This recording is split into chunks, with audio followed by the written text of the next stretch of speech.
Naaresto ng Philippine National Police ang paunahing suspect sa pagpatay kay Bulacan ABC President Honorable Ramil Capistrano at sa kanyang driver sa isinagawang operasyon sa Tansa, Cavite.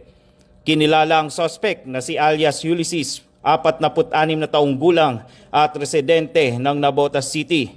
Siya ay nahaharap ngayon sa 2 counts of murder batay sa warrant of arrest na inilabas ng Regional Trial Court, Branch 11 ng Malolos City. Ang operasyon ay pinangunahan ng Bulacan Police Provincial Office Provincial Investigation Unit Tracker Team, katuwang ang Bulacan First Provincial Mobile Force Company, Malolos City Police Station, Navotas City Police Station, CIDG Cavite, Tansa Municipal Police Station at ang mga lokal na opisyal. Nakakumpiska sa suspect ang isang Glock 9mm na may lamang bala nang siya ay maaresto. Ayon sa PNP, patunay ang matagumpay na operasyong ito ng kanilang puspusang manhunt at koordinasyon ng iba't ibang unit upang mapanagot ang mga sangkot sa karumal-dumal na krimen. Kasalukuyan namang nasa kustodiya ng Bulacan PIU ang suspect para sa kaukulang dokumentasyon at disposisyon.